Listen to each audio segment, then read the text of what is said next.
light and noise pollution, talaga grabe po ito. Sa Sambae, nagpunta po kami ng Butolan.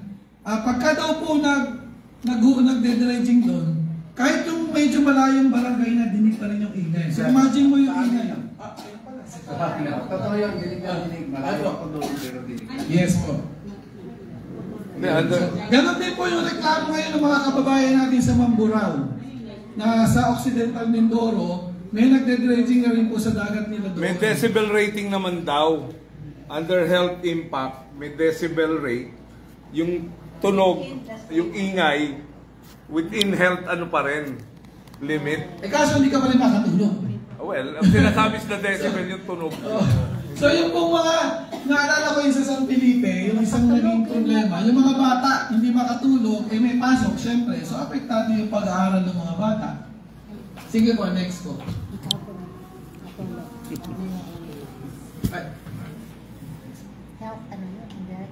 Ayan, actually nabanggit na po ito kami ni Dr. Siringan. Siya rin yung kino-quote namin dito, di ba, na yung coastal erosion. Sa San Felipe, nakwento siguro ni Heidi, yung pong mga patay na po ang industriya ng resort, ano doon, wala na ang turismo sa San Felipe. Pagbaha, yan, na-imagine nyo rin po kung yung pagka yung malalakas na bagyo, kung wala na yung mga panangga, wala na yung mga mangroves, anong epekto niyan sa sa mga nakatira sa coastal po? Yan, so tama-tama yan, mga calamities. So, wag naman, pero mas magiging malala yung mga kalamidad. Ano po? Next po. Sige po, okay na. Next po. Ayan. So yan, nagsimula po tayong tutulan yung seabed quarrying, offshore mining. Sige po, meron po tayo ngayong may mga, siguro napapasa nyo naman yung mga pagkilos sa ginagawa ng Pamalakaya, Manila Bay para sa tao. Ito po, 2021, nung na-reject yung sa Tayabas. Next po. Ito, sa Cagayan po yan. Kasi, ang kwento ng mga mangisda sa Cagayan po, dati nga, banye-banyera yung nahuhuli nila. Pero nung kasagsagan ng seabed quarrying doon, ng black sand mining, ang tindi na po ng as in ilang kilo na lang yung nahuhuli nila pagkatapos po nun. Next po. Ito po sa Cavite, meron na pong nakatayong local alliance po doon, yung Caviteñong Alyansa laban sa seabed quarrying. Wow, gusto ko yun. Next. Yan. Nagkaroon na rin po ng human chain sa Manila Bay noong October 18.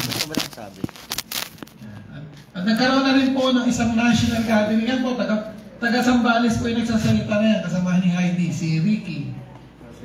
Yan. So, yun po. Yun po ang maikling presentation tungkol sa offshore mining. Pero meron pa po akong gustong ipalabas.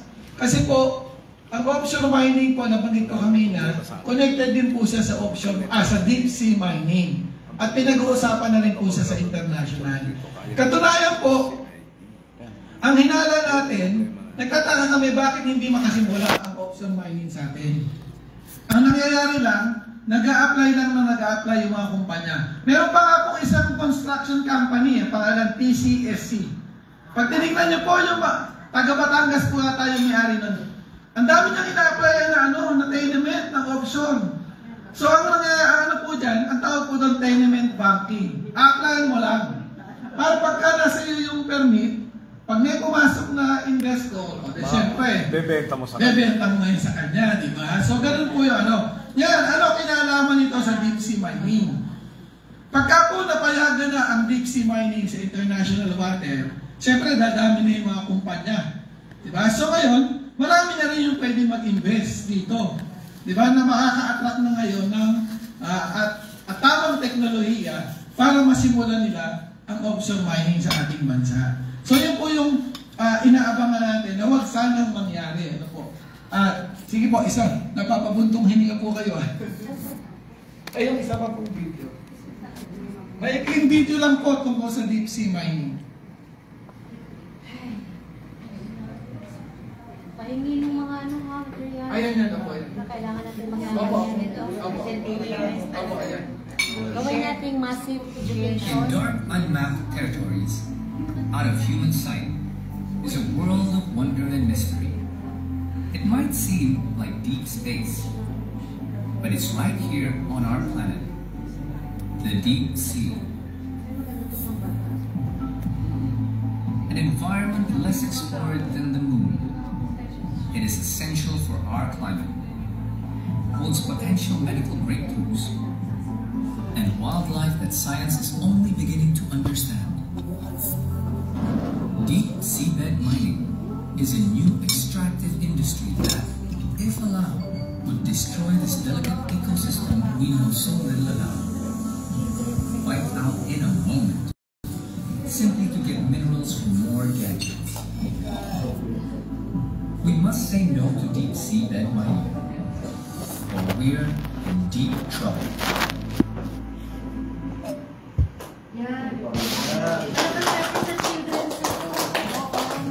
Sige pa, no? Pero siguro po, punta na po tayo dun sa ano ang gagawin natin ngayon. Pero siguro bago yun, sagutin po muna natin siguro yung karaniwang ibinabato sa amin. Halimbawa, hindi tayo magmimina. Paano yan? Walang cellphone.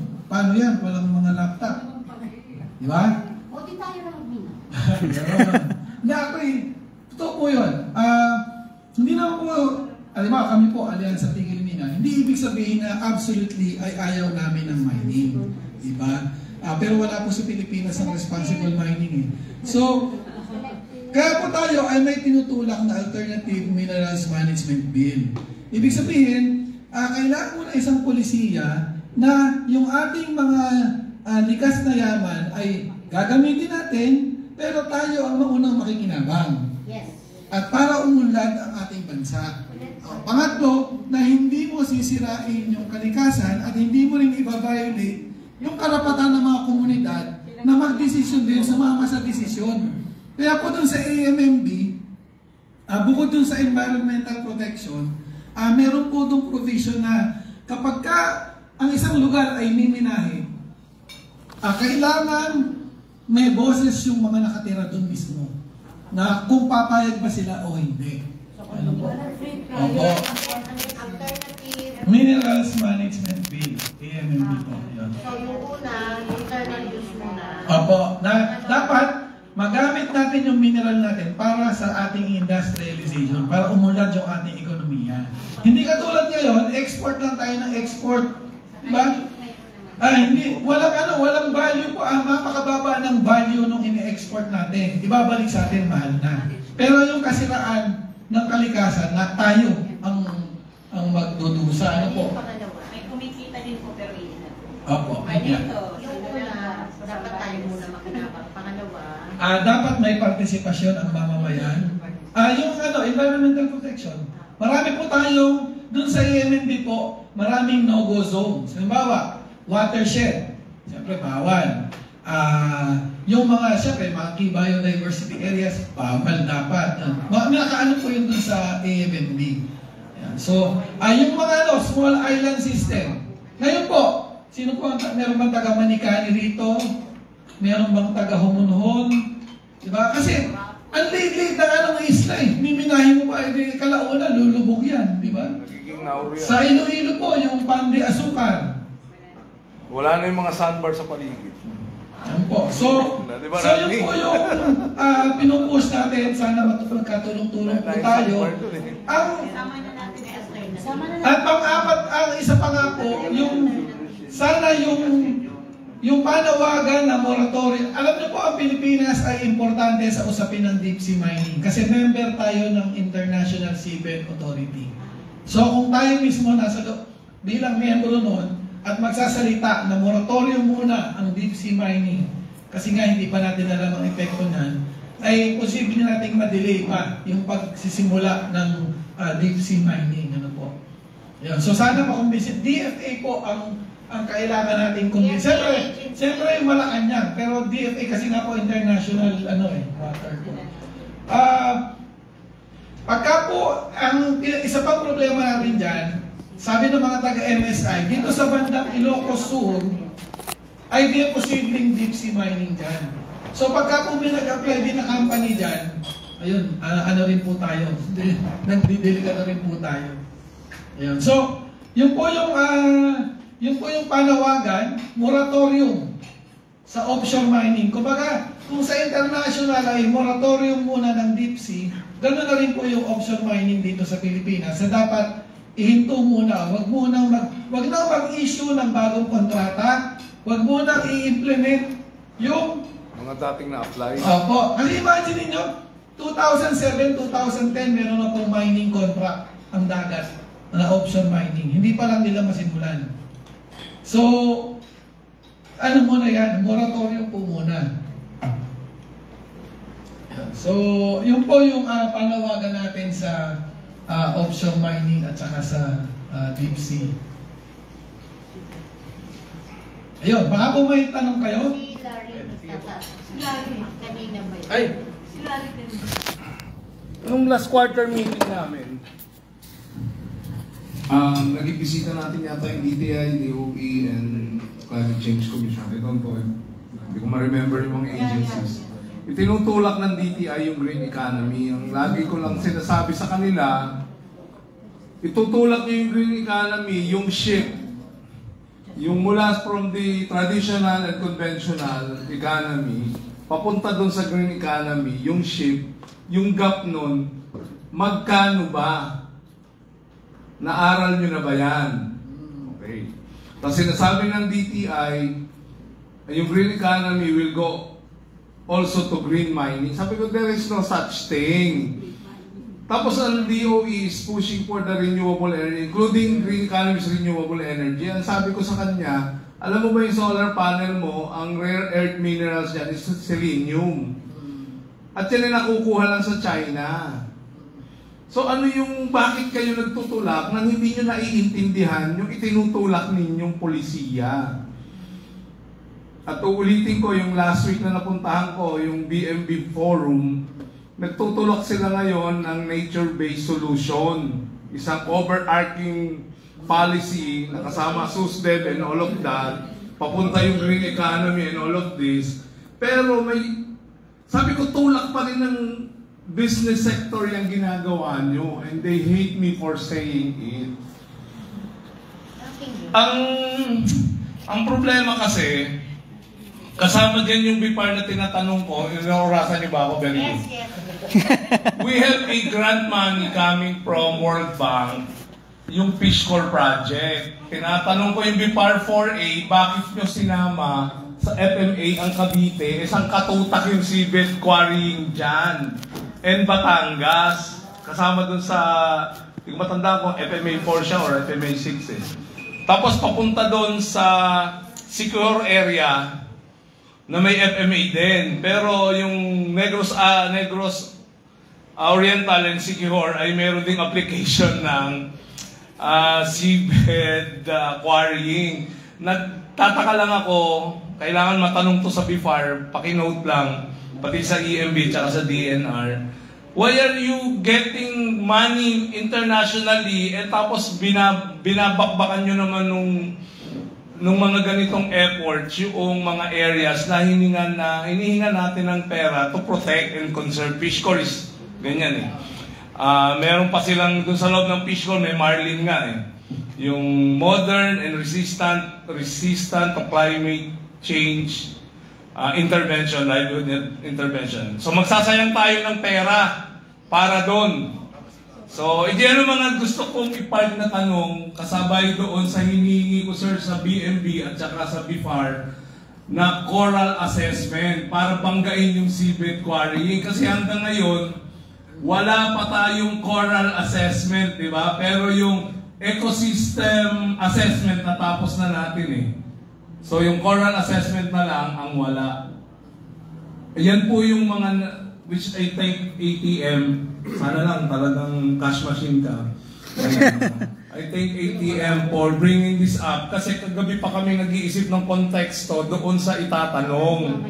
Diba? So, I'm asking my SR here na isama natin to sa itatanong mamaya sa interagency meeting. Salamat po. Okay po. Sige po. Bago ko po kayo tawagin, sorry. Baka lang makalimutan ko. Salamat, Sir Larry.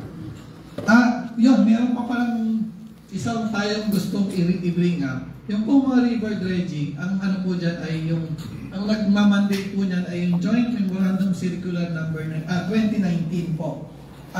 Ito po ay DOTR, DILG, DNR.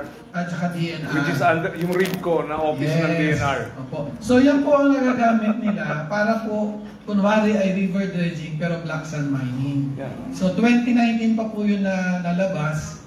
At kakaiba lang po itong sa Zambales kasi may hiwalay na daw yan eh.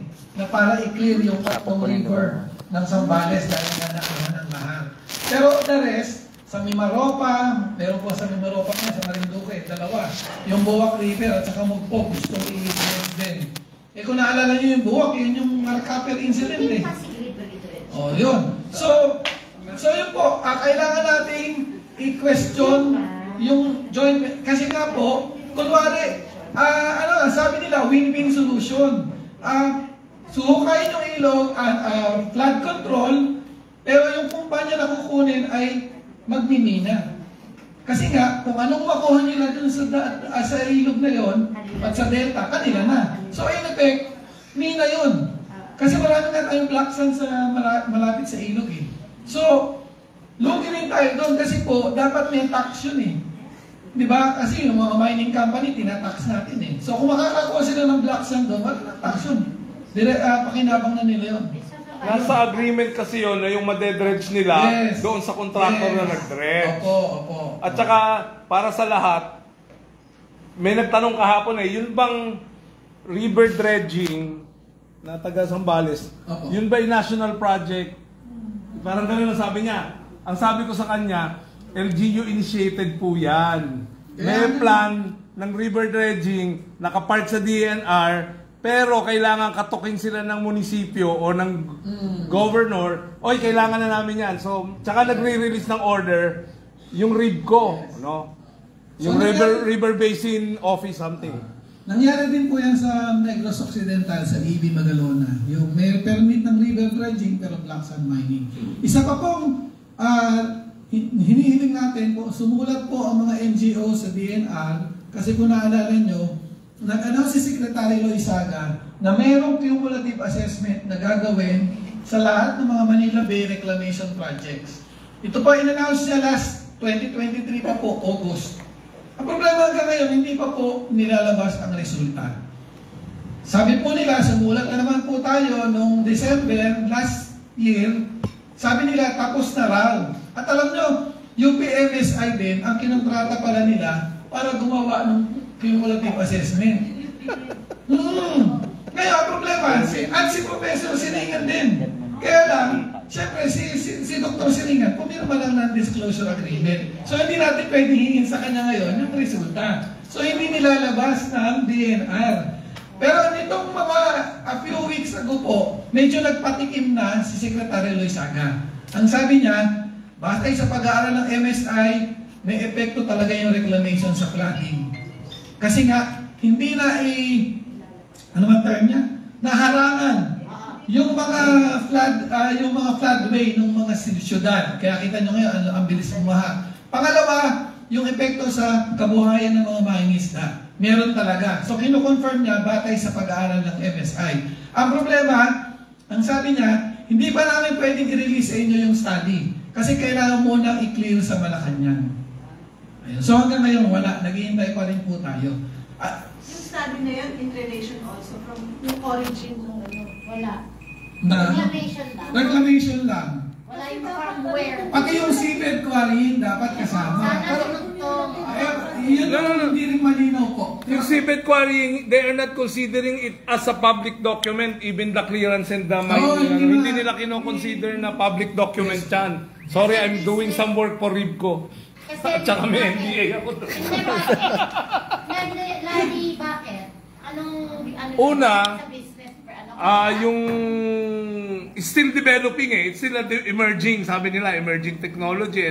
Kaya nga maraming nag-apply, hindi nagsisimula Kasi yung mga equipment and all of that, hindi pa ready lahat. Diba? Tama ako, sir. So, yun yung mga internal discussion namin sa loob ng DNR. Pero kailangan mo nang i-release yung mga in-apply. Sir, kunin ko number mo. Sige.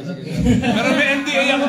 Para makakuha. Meron ako NDA sa rib ko Hindi lahat kaya kong bigay. Ay, wala naman sir. Ay, si Ma'am Teresita po. Maraming salamat sa input na na-share dahil nalinawagan. Ano yun? Nalinawagan ako. Okay lang. Na, oo, parang nagising ako sa katotohanan na yung nakita namin kahapon pala is hindi lang talagang water restoration, river restoration.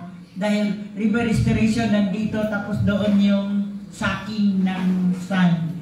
So, ang tanong ko is, dahil doon sa presentation mo, yung magnetite or black sand, parang galing sa mga volcanic eruption. So, wala ba kayong data ng existence of or presence of those magnetite like in Mindanao, because there are islands with volcanoes like in Camiguin, in Samal Island, Davao. Camiguin is now open for cement mining. So, baka kung wala pa, dahil a-applyan namin na, para ma-protect namin, hindi kami magmamining, i-protect namin, applyan namin. Actually, ganito po, nagtataka na po kami kasi ang application ay hanggang Region 8 lang yun ang monitor namin. Bakit wala ang Mindanao? Pero may mga dinig po kami na meron daw sa Basilan, Tawi-Tawi, Yeah, ma'am. na black sand. Camiguin is now open, di ba? Recently. So yun po yung assignment po namin sa inyo yun na alamin. Pero maganda po yung nabanggit nyo. Paano natin kukontrahin o mapipigilan ang mining? Hindi kailangan laging direct opposition eh. Pwede ganyan. Pag i-declare na ito ay watershed, ito ay protected area, ito ay fish sanctuary, di ba? Ito ay marine protected area. Ano po? Parang rejoinder lang doon kay Kuya Larry. Kasi pamilyar ako doon sa mga sinasabi ninyo doon sa Negros Occidental na dynamics, including yung sinabi mong Ibi Magalona. At nakikita natin doon sa presentation, yung lahat ng mga movement ay nagagaling directly from those people affected by this program. To share with you yung practice namin sa Negros Occidental. Kaya, it's very important yung representation ng NAPSI sa DRRMC Council.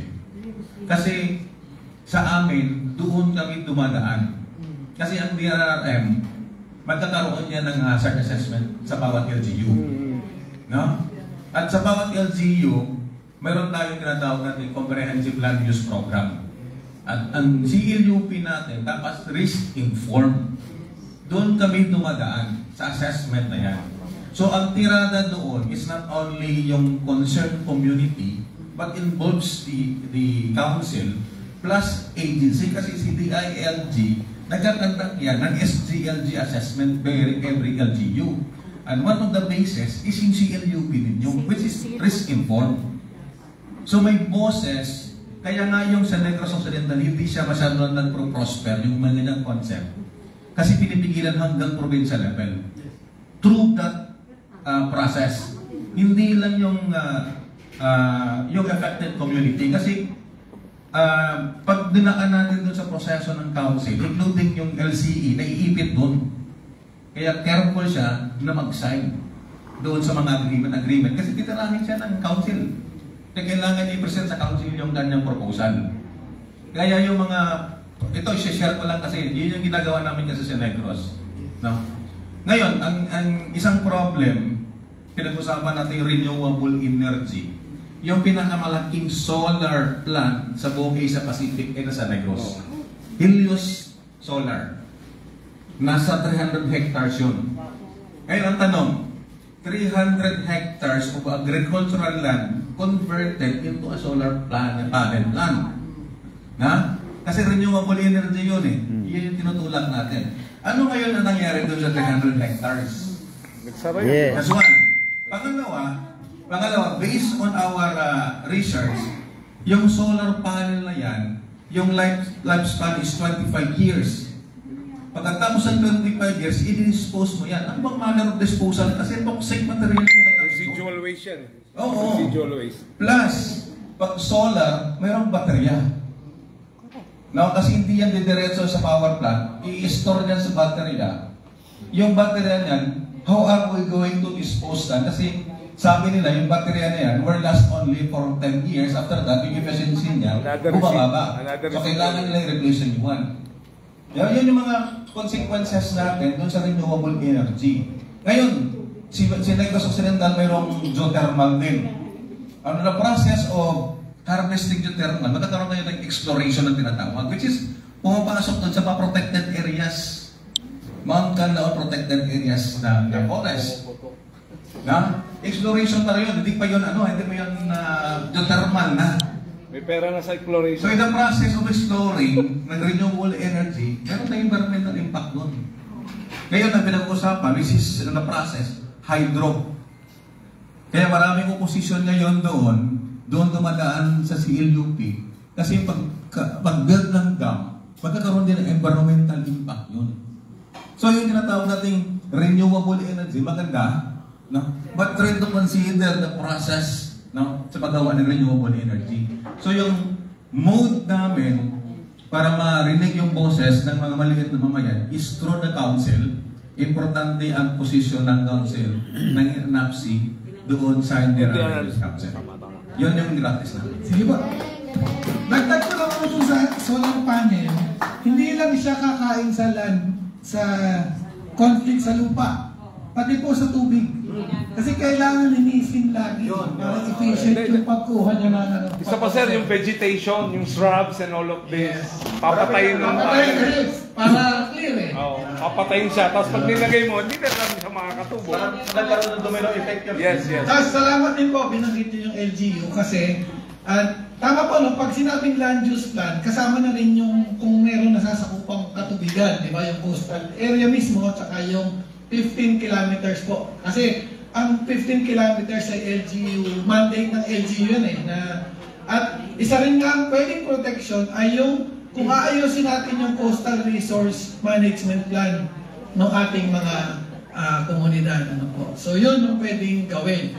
Isa pa po, pwede rin natin kumbinsihin yung ating LGU, magdeklara nga ng mga fish sanctuaries, at kung kaya, magdeklara na mismo na hindi namin papayagan ang offshore mining dito sa aming municipal. Malaki participation ng council doon. Yes. Ay, sige Sir Larry. Sa information ng body, yung di ba may mandamo sa Manila Bay? Inilamp ng DENR yung mandamo sa RIBCO. Ano po ba yung meaning ng yung River Basin Control Office. Kaya hanggang dito sa Bataan, Zambales, may power yung RIBCO, lalo na sa cleaning up of Manila Bay. So, medyo napakalaki nung power nung RIBCO ngayon. Actually, continuing yung assessment dun sa mandamos ng Supreme Court kasi nagpapile tayo ng report sa Supreme Court. Ganun, hindi lang kasi natin na makita, na akala natin, EMB lang, di ba? BMB lang, hindi. Pero mayroong mga maliliit na agency or agencies yung DNR na doon sa batas, doon sa ibinigay sa DNR, nililipat nila. Siguro sa dami na rin ng trabaho nila, no? Nililipat nila doon sa mga agencies na tulog. Actually, it's a tulog agency na biglang nabuhay nung ibinigay yung mandamo sa kanya. Salamat po. Naka-NDA ako Under ano po ang lead ko? DNR. DNR din. Actually, meron din pong tinayong di ba, parang Manila Bay Special Body ang DNR? Yeah, it's under RIBCO. Okay. Meron pa po? Ay, si Ma'am po. Good morning po. Kasi nakita ko yung presentation mo doon sa, di ba yung quarrying sa Manila Bay. Kung sino sa inyo hindi pa nakapunta sa MOA, pumunta kayo at makita nyo kung yung dagat naging lupa na. Magugulat kayo sa dagat naman ito dati, bakit ngayon sobrang lawak na yung lupa. Saan ang galing? Nanangayon ko lang nalalaman dito pala galing sa Zambales yung mga lupa doon. Ngayon isipin mo, kasi yun naging lupa na yung dagat. Paano ngayon ang mangyari sa Manila? Sabi nila ngayong this coming year magkaroon ng La Nina. nagbaha-baha nga ang Manila na wala pa yung quarrying doon sa Manila Bay. How much more na ngayon na wala nang pupuntahan, hindi natutuloy yung tubig doon sa dagat pag nag-ulan sa Maynila. Dati nga, naglulubog nga sa baha ang Maynila na wala pa yun. How much more na ngayon. Kung makikita nyo po ang Manila Bay, nagiging isla, another. Yun na may kabiruan na sinasabi nila. Hindi pa kasama sa 7,101 island yung bagong island ngayon sa Manila. Sige po, salamat po. Actually, yan po na medyo na kayo na ang dami ng lupa. Pero ang sabi ko nga kanina, 3 reclamation projects lang po ang tumutuloy. Paano kung tumuloy pa yung iba? 40 plus po. Actually, pati po Philippine Navy ay mayroong reclamation project. So simula po yan doon, mula Manila hanggang Cavite City po. Ang Cavite City po, di ba nandiyan yung Sangla Airport? I-expand po yan at magre-reclaim din sila doon. Yung runway nila. Kaya po actually, pag hanggang Ternate po, so ang Cavite po ay double whammy rin sila. So kinuhanan sila ng Panambak, pero sila rin, i-reclaim din sila sa Bacoor, marami rin mga reclaim. Malapit na po sa Sangli yung Tambak. Opo. Sige po. Share ko lang yung effect ng reclamation. Way back 2013 pa, or 2009 to 2013, nagturo ako sa Bacoor, sa Molino. So yung mga, sa Molino Boulevard, dating mga mga sakahan. So, napakabilis lang niyang kumaha kasi reclaimed na yung mga lupa doon sa may Dalampasigan, hindi na nga makalabas. Pangalawa, doon sa Parañaque, Las Piñas, meron doon maunlad na salt industry. Kaya lang, nung nagkaroon na ng reclamation, wala nang pumapasok na So, pinatay ang salt industry doon sa dalawang lugar na yan. Maliban sa, napakabilis na rin magkabaha dahil nga hindi na makalabas yung tubig. So, yun yung malinaw from napakabilis na makita, madaling makita.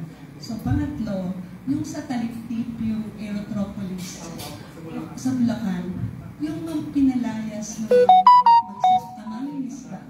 Tapos sila inirelocate sa wala namang pangisdaan. So yung sinasabi natin na vulnerable, lalong naging vulnerable. So talaga issue ito ng BBC. No? Yung mga hazard na dadagdagan. Maliban sa nandiyan na yung natural, ito mga man-made. Tragedy of the commons yan. Dalawa yung tanong ko. Una, hindi kasi naipapakita ng mga nag-aantay-mining yung economic kung hindi magmamining, yung mga economic percentage ko sana para maintindihan ng community. Ako po taga Botolan ako at isa kami sa apektado ng pagmimina ng buhangin dahil yung aming irrigation system sa aming bukirin ay nasarahan at wala na. Tapos yung kanal ng irrigation ay ginawa na siyang barangay road. Ibig sabihin, hindi na pinadali ang tubig, tinambakan na para maging kalsada patungo dun sa dagat, dun sa ginagawang pier, no? Yan ang pumapayag kasi yung mga tao dahil wala nga silang nakikitang kung hindi magmimina, ano yung magiging economic. Again, walang nagpipresent doon ay ang gobyerno ng Zambales, laging yun ang pinipresent, parang akitin yung mga tao na kapag minina natin ito yung kikitain natin, lahat ng senior citizen ay bibigyan ng 2,000 pesos as monthly pension. Eh siyempre lahat ng senior citizen, oo na yan pag ganun yung mga presentation. Pero hindi nila nakikita, hindi naman pinipresent ng LGU anong magiging epekto eh. Yun po yung kung mayroon tayong, kung wala pa, sana maisulong din na magkaroon ng Tapos pangalawa, ano yung doon sa San Felipe kasi masyadong ano sila affected, no? Ano na yung next step? Baka may ma-recommend na gagawin. Alam na natin yung situation, narinig natin sa community, alam din natin na may separation ng community. Ito isa anti, ito isa ay pro-mayor, para mga ganun ano. Ano na yung next step sa bahagi nating council pwedeng gawin na tapos ano rin yung pwedeng ma-recommend ng ITM ba? ITM? Opo. Kayo pala na napagal kayo ito? Opo. O yun, kaya sa chairperson po namin natin si Padre. Oo.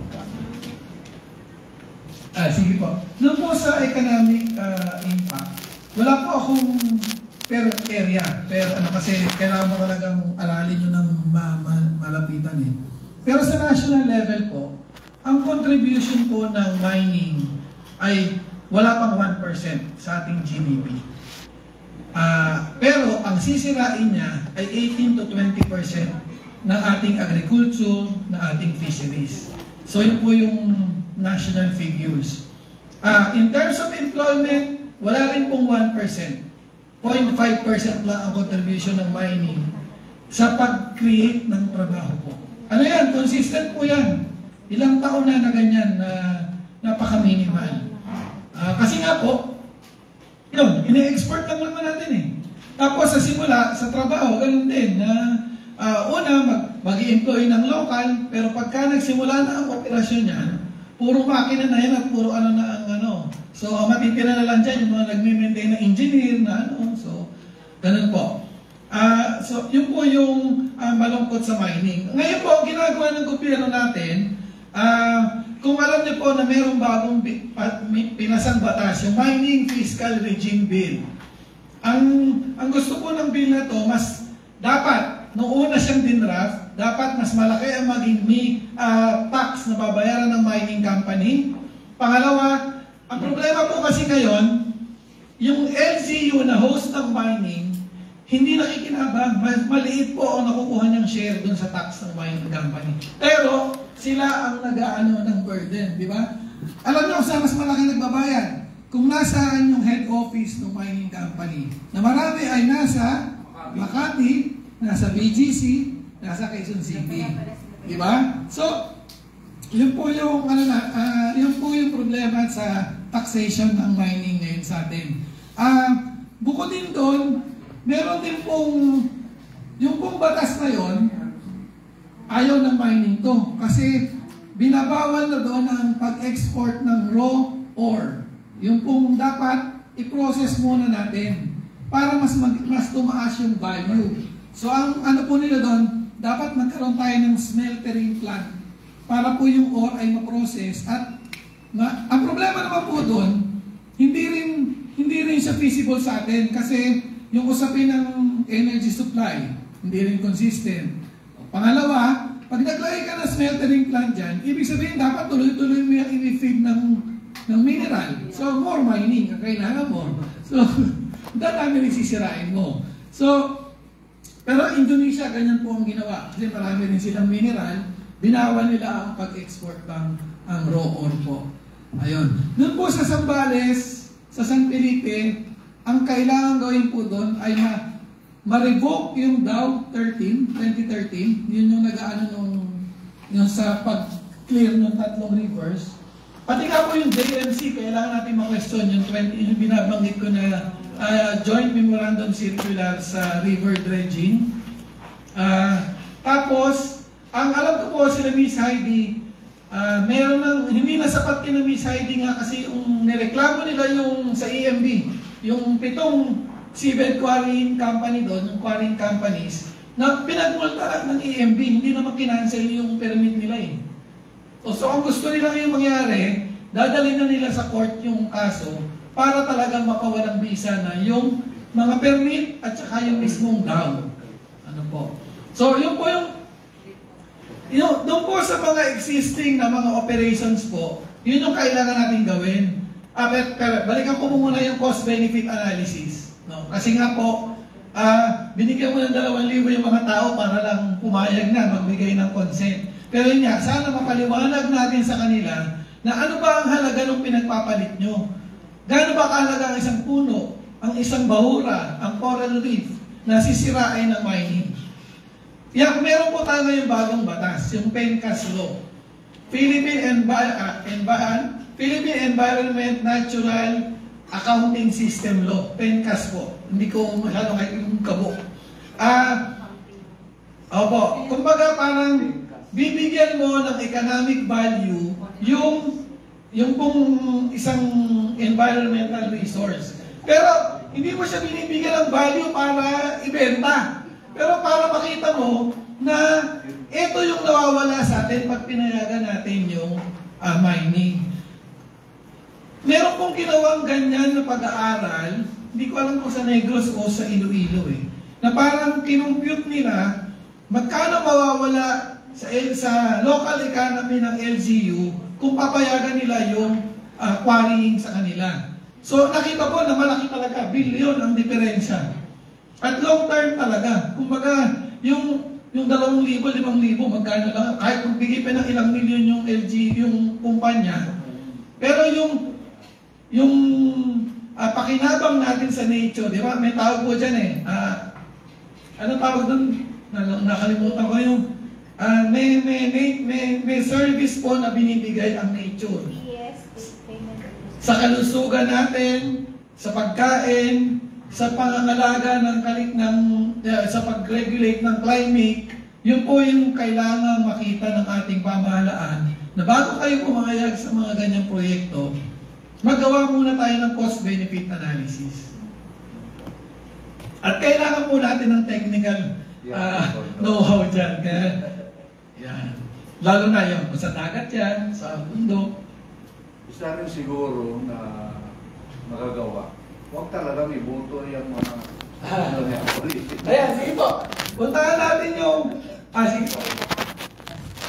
Okay. May meron ka pa po. Hindi, okay na po. Ay, okay po. Una po siguro ay yung action points na po yung sa akin. Pero yung una siguro, thank you so much doon po sa presentation mo, Sir Bernard. Napaka-informative yung sharing sa kahit information.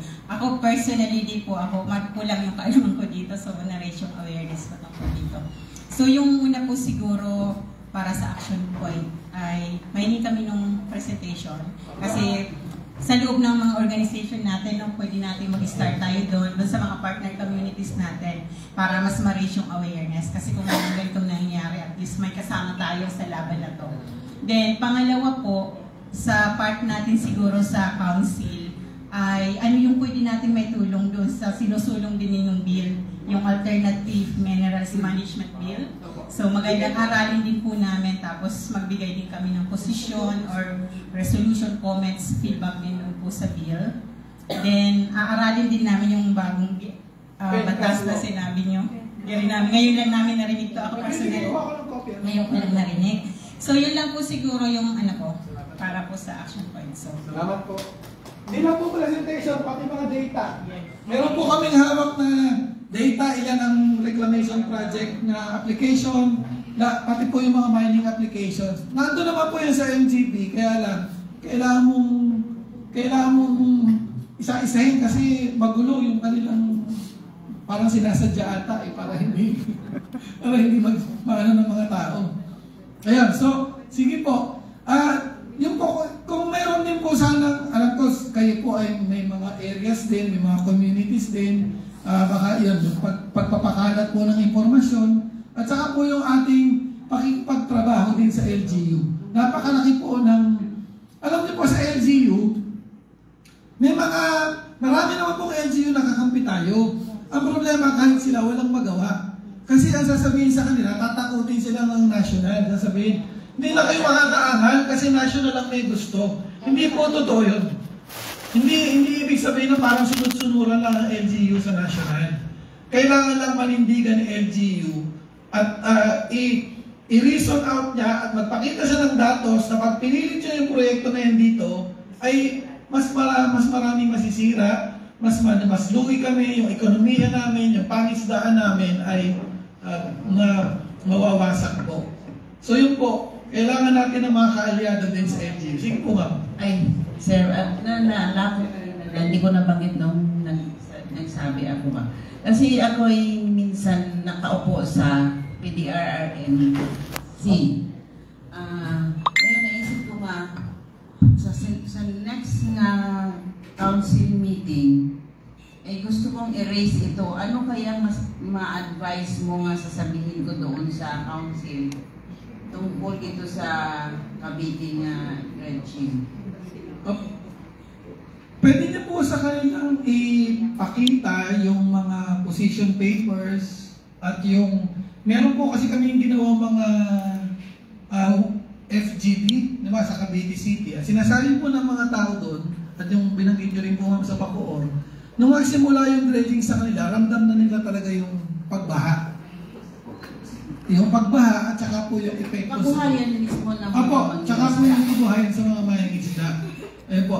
Tapos, pwede nyo rin pong ibanggitin sa kanila yung sinasabi ni Professor Siringan na posibleng epekto nung yung sa coastal. Kasi nga po, di ba, yung imagine niyo yung calamities nun, yung magiging casualties nun.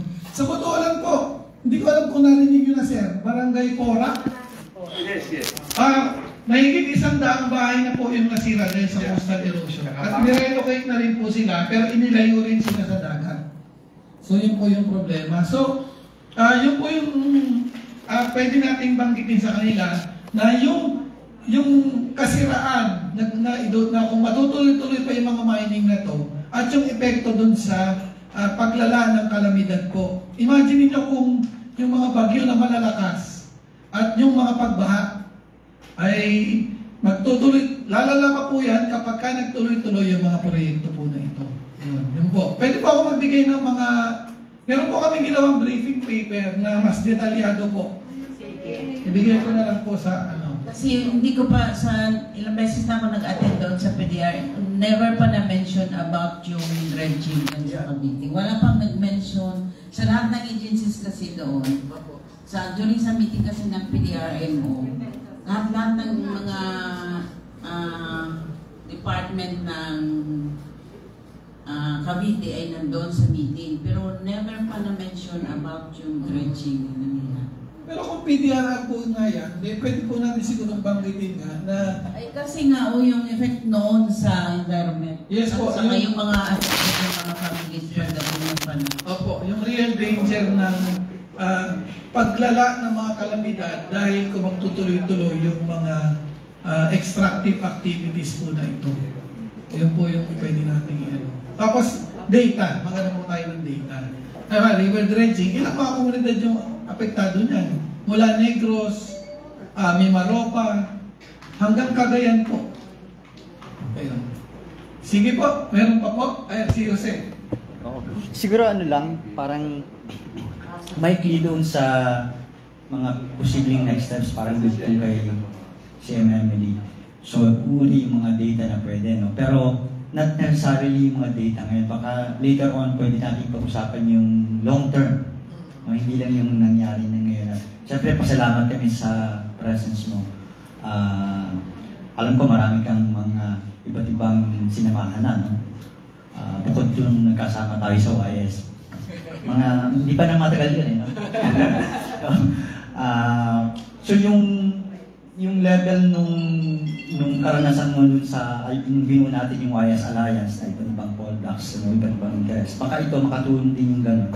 Pero sa level naman ng NAPCBDC at ng iba't ibang sektor sa laban ng at mahalaga yung mga lumabas na, halimbawa kasi kahapon pinag-usapan namin yung pati yung issue ng paano bang tawag dito, no? May salitang commercialization, green energy, no? Pero may mga epekto yan, no? Yung market terminology, yung pag pinag-iisipan namin paano i-handle yun sa Green Committee. So, may mga debate at issues na ever since, no? Kumikita, basta kumikita. So talagang ano siya, no? Baka may lagpas sa mina, sa mining, dun sa green energy, renewable, may mga pwede tayong ayon sa pag-aaral at mga communities na ugnay ninyo sa Alliance at Tigil Mina. So may mga ganong, baka may posibleng partnership tayo na pwedeng tingnan sa level na yun. para din renewable, yung solar energy ka, di ba? Nabanggit ni kasamang Radney. So yun, kikita nga at may sustainability para nga yan sa pero meron palang epekto, So yun kailangan talagang i-debate na hindi necessarily ito renewable energy, tama na siya. So may kailangan pag-usapan talaga sa level ng policy at program proyekto na yung iba short term, yung iba long term. So baka yun yung dalawa sa level ngayon sa mining, tapos yung iba pang aspeto tungkol sa climate change saka sa human-made na disaster. Salamat. Salamat, Jose. Actually, hindi lang po green economy ang posibleng maging problema natin. Alam niyo po ba na meron ng Blue Economy Bill? Yung because of the fisheries, tsaka Blue Carbon Project. Ayan. Senate Bill 2540 siya, pero meron na rin sa House. Ang sponsor po ay si Senator Ligarda. Pareho na pong approve sa lower at saka sa upper house.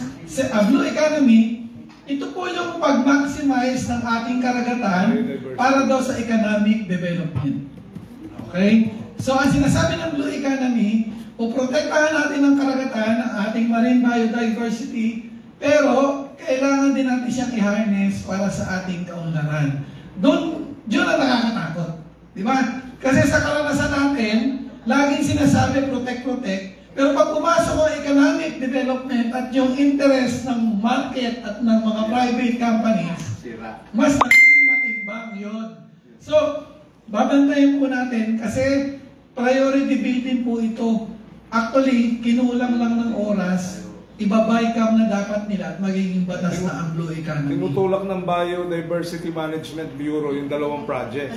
The Blue Carbon Economy and the Blue Economy. Yes. Nakasaksak sa nature-based solution. Yes. Ayan. So anyway, bukod po dun sa so dagdag lang po dun sa Green Economy. Pero yung binabagit mo ni Jose, tama, kailangan natin magsama-sama. Ang NAPSI po, yung Artisanal Fishery Sectoral Council ay naglabas na nga rin ng posisyon laban sa reclamation at offshore mining at nakakasama na po ng ATM at ng iba pang network para dun sa kampanya nga po para labanan yung offshore mining. So sana yun din pong sektor na victims of disaster ay makasama din. At meron po tayong itinatayo na kasi po ang ATM kasi nga sa bundok yung aming nilalabanan na mina. Iba po talaga yung pagmimina sa dagat. So, baka po kasama ang Oceana, ang mga fisher folk, ay meron itayong national structure para po i-discuss ang usapin ng offshore mining at seabed quarrying. Pangalawa, meron po tayong mas malawak din na coalition o network at tinatawag na Just Energy Transition. So, hindi ibig sabihin niya na renewable ay okay. So, kailangan i-ensure natin na just yung pag-transition. Hindi na, bakit po, mabilis lang po, pero ang tanong, nag-energy transition tayo, babawalan nyo kaming mahihirap na bansa na babawasan namin yung emission namin, payagan namin ang mining, kasi nga kailangan nyo, pero sino ba ang unang nanira ng kalikasan? Sino ba unang umunlad? Yung mayayaman na bansa, di ba? US, Europe, di ba? Sila na yung unang nakinabang So, di ba dapat sila yung mas malaking burden na makapag-transition tayo? Di ba? So, anyway, mahaba pa pong usapin niya. Pero ang point lang, meron ng network para sa Just Energy Transition. Sige, sir. May dalawang concern lang ako dun sa kasi ilang beses mong nabanggit yung Cagayan. At may map kanina doon na naipresenta. At doon mismo sa area na yun ay nandun yung residence. Medyo sensitive. Kasi ang general perception ng tao dun sa amin, kaya natigil yung black sand mining dun sa area is because yung aming kasalukuyan